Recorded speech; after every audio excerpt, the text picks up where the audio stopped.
Ladies and gentlemen, we're back again today with the Pixel 7. And if you haven't seen my last video, I recommend you go check that out. Just kind of comparing my Pixel to, honestly, probably my favorite phone right now, which is my Flip 5. Been rocking this without a case, by the way. Living a little bit on the edge with that. I really need to get a case, but I'm not really prone to dropping my phones much, and this has held up well. I've only dropped it like 3 times in the past couple months.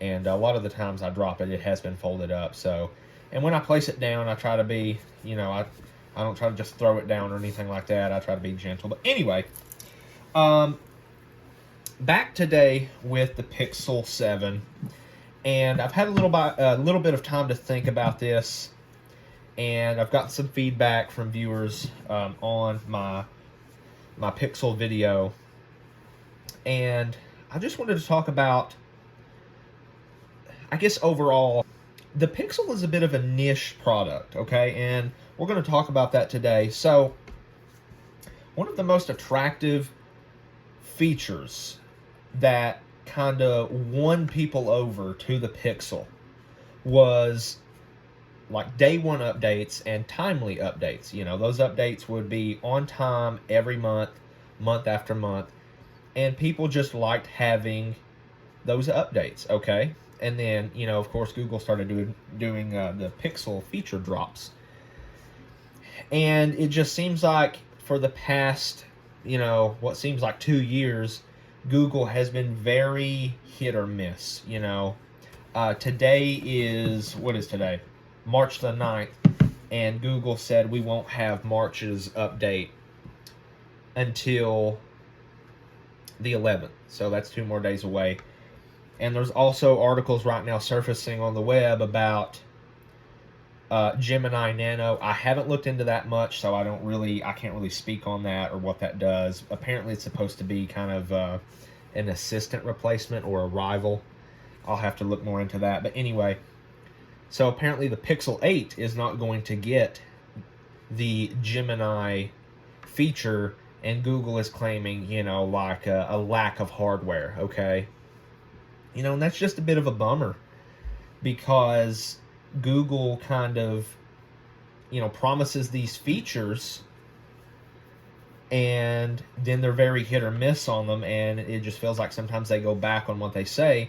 And that could kind of make people worry a little bit about these 7 years of updates that Google is trying to push with the Pixel 8. So it can kind of be worrisome,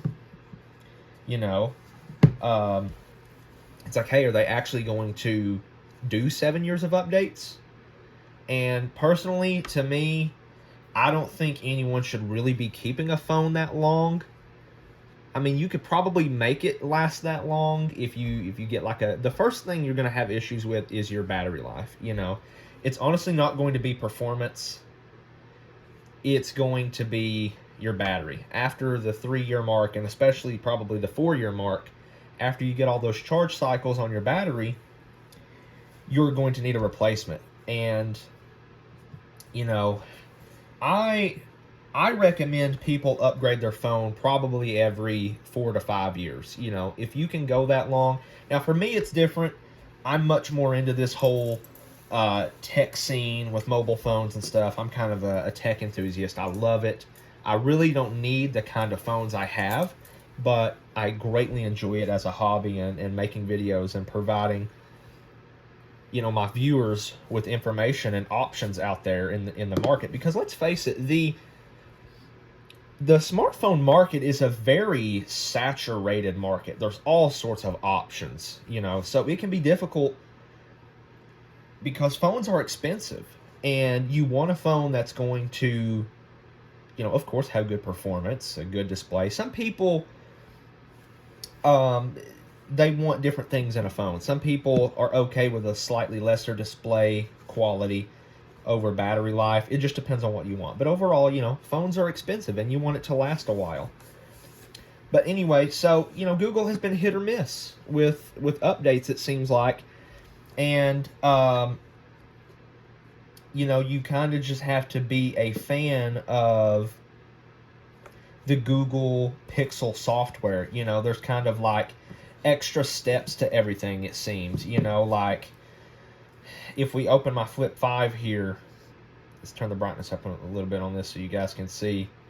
So, you know, like on the Pixel, you know, you tap to turn on Wi-Fi, and you have to turn it on and then either choose your network or it will automatically connect. You know, that's just a few extra steps there, you know, and versus if we look on the Samsung, you just, it's on or off, you know. And I think that's how most people would want the toggle to be. It's either an on or an off, you know, and sometimes it can get a little bit annoying on the Pixel having, you know, these little extra steps. And on the Samsung side of the equation, they just have much more customization. So something I found the other day, I don't know if you guys would be interested in this, but it's part of the Good Lock app, which also you can, on the cover screen, let me turn my brightness up here so you guys can see that a little bit better. Good Lock allows you to use, you know, way more apps on the lock screen. Okay, so these are some of my most used apps. So, but anyway, I think it's called, let's look here. Let's go to Good Lock. It's part at the bottom here. It's part of the Makeup section. It should be near the top actually because I have it downloaded. Yeah, it's called Home Up. So if you download that, and then right here in Task Changer, I have changed, you know, the multitasking mode. So if we take a look here, default I think is a list, and if we turn that off, so by default it kind of looks like that, you know, and you scroll through each app, which is fine, but, you know, just more customization on Samsung, so I can do, like, I can change this to grid. I don't know why some of these are grayed out, but, you know, I can change that to grid, and then I actually like the mini mode, so now when I go to my multitasking, these cards are smaller, so, and I can just, and it's on, like, the lower half of the screen, so it's kind of more thumb friendly. You know, like you hold your phone like this, swipe up, it's all right here in the thumb's reach. Not that it was an issue before, but, you know, there's not as much swiping to go back a couple apps.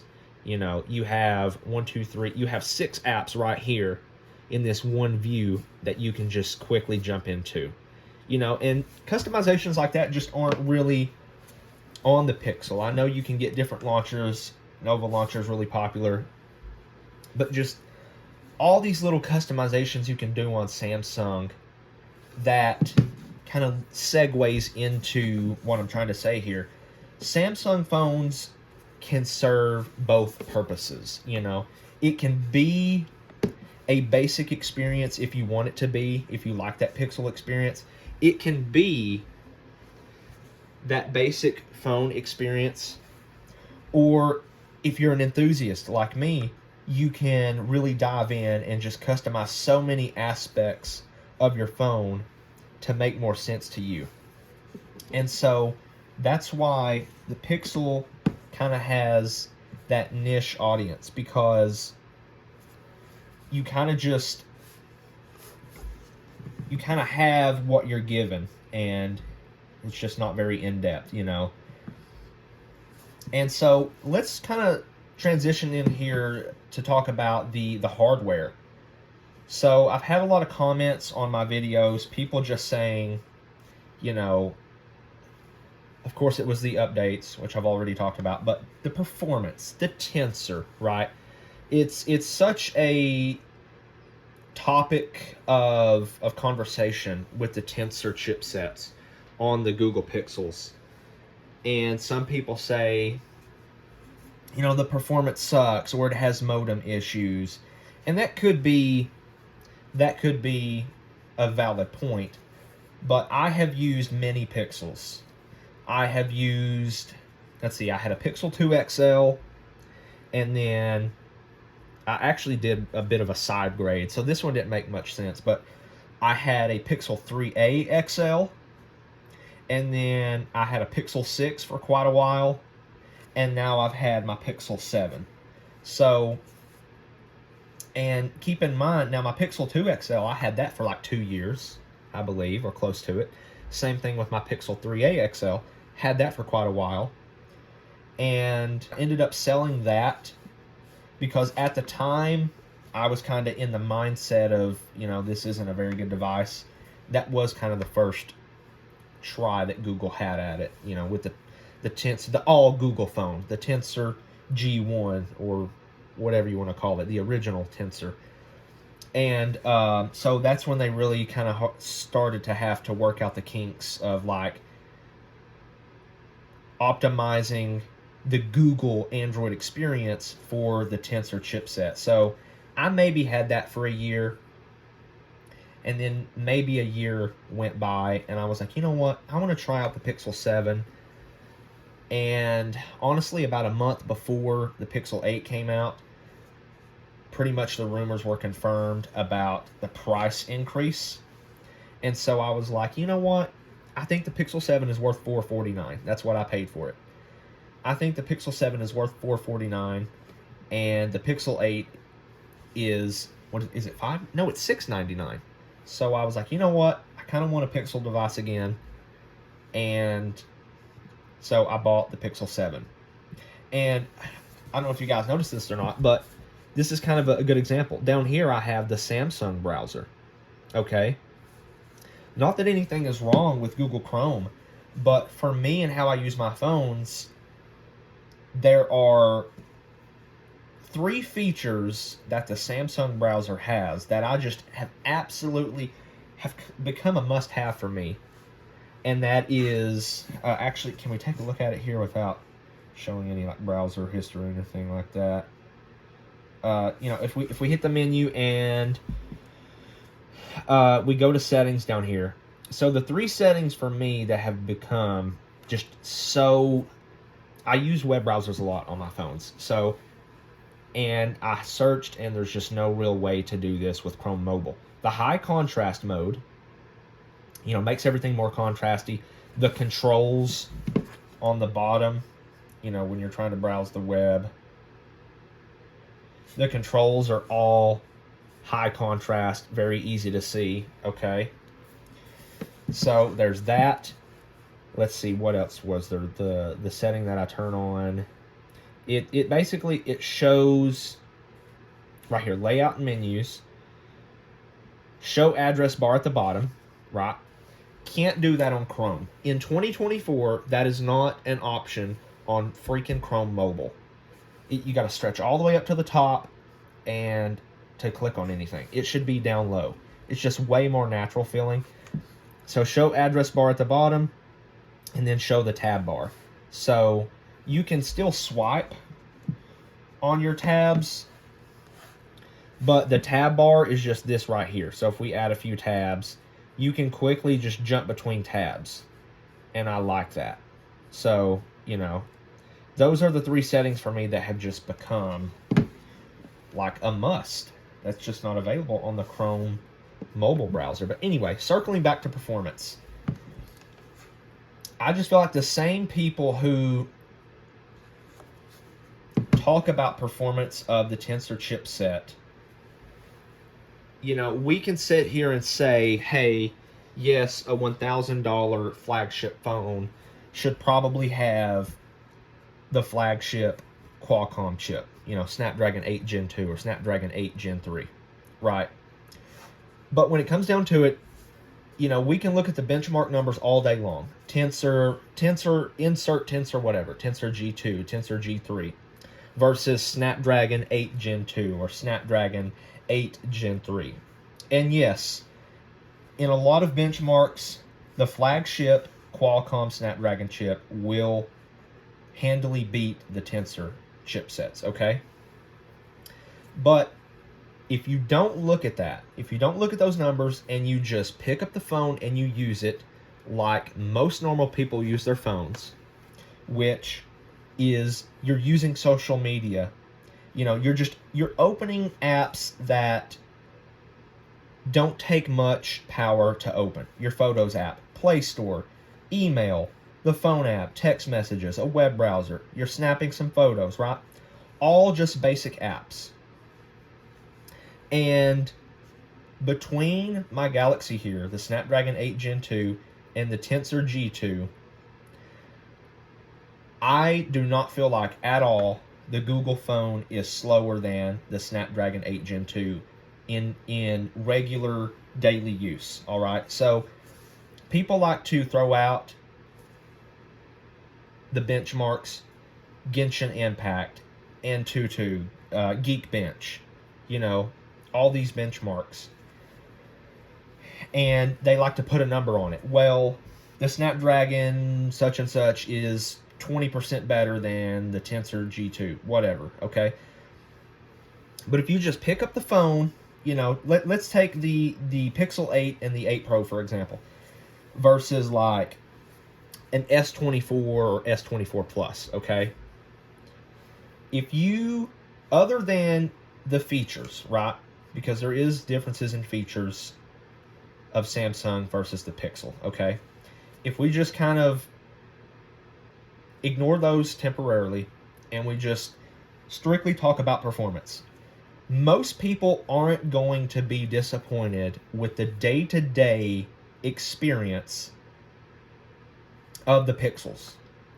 And I think some people maybe have a placebo effect where they think, oh, you know, I used to use a Galaxy S24 Plus, or sorry, S23 Plus with the 8 Gen 2, and I switched over to the Pixel 8 Pro, and the 8 Pro is just so lacking in performance and so many issues, you know, and that could be true. But like I said, I've used many Pixels for an extended period of time, and people like to reference the modems a lot, you know, that allows you to connect to Wi-Fi or your cellular network.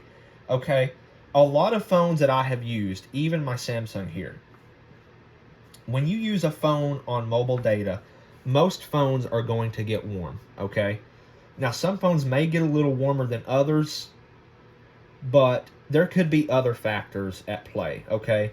Until you take two phones on the same network, in the same location, doing the same task, you know, there's just so many factors. I could take my Google phone out, my Pixel 7 here, I could take it out, and I could be watching a YouTube video, and I could be thinking, you know, wow, this is getting a little bit warm, you know, a little bit warm to the touch. But I've also done that same thing on the Galaxy, and the Galaxy gets warm also.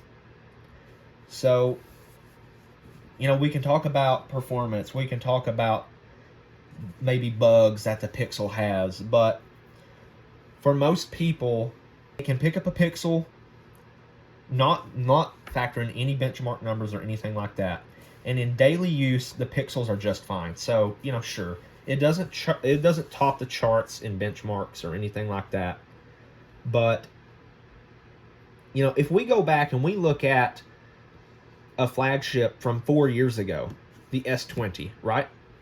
That phone is still very usable day to day in these, you know, basic apps. It can open these basic apps that everyone uses day to day just fine, even compared to like the latest flagships. And yes, the latest flagships will be a little bit better, but you know, it's just a hair faster.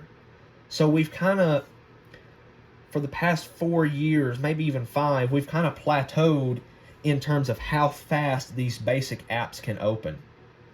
And the only real difference you can find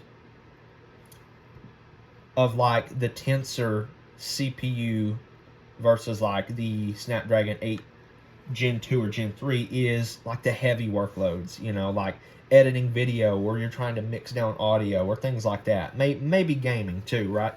The Pixel will play games just fine, okay? So a lot of people just like to harp on the performance of the Pixels, and they don't even do any tasks that would really separate the flagship Qualcomm chip from a Tensor chip. I think it's just kind of a bandwagon people jump on, with performance. But, you know, the Pixel is a bit of a niche product because when you do factor in the price of the Pixel 8, which is a bit of a bummer, you know, because I feel like at $700, the Pixel 8, I would be more inclined to tell someone maybe to get like a OnePlus 12R, okay? Even though the OnePlus 12R doesn't get the 7 years of updates, I just feel like, you know, by the time the OnePlus 12R becomes, you know, by the time they stop updating that phone, I think most people will be ready to upgrade anyway. So I don't really count that. You know, and the Pixel does have some exclusives, like when you're recording a video here. So if we go to video and then we go to settings down here, you have, what is it called? Speech enhancement. But it's a bit of a bummer because you can only enable that feature at 30 FPS. And it does work pretty well. I tested it out. I'm rather impressed with it, but you can only use it at 30 FPS. And I just like that ultra smooth 60 FPS frame rate. You know, there's some features that are integrated into the Photos app on the Pixel, but usually other phone makers make their own kind of version of these features that the Pixel says are exclusive. You know, it eventually makes its way to Samsung and the OnePlus phones. Okay, you know, you've got the call screening on the Pixel. I think, like, if you're calling certain numbers, you can have it do the transcripts for you on the phone, and it'll also estimate, like, hold times. So there is these little Pixel features, but they eventually make their way to other devices. And, you know, when it comes to the Pixel 8 Pro at $999, I would almost be more inclined to tell someone, hey, just get a OnePlus 12.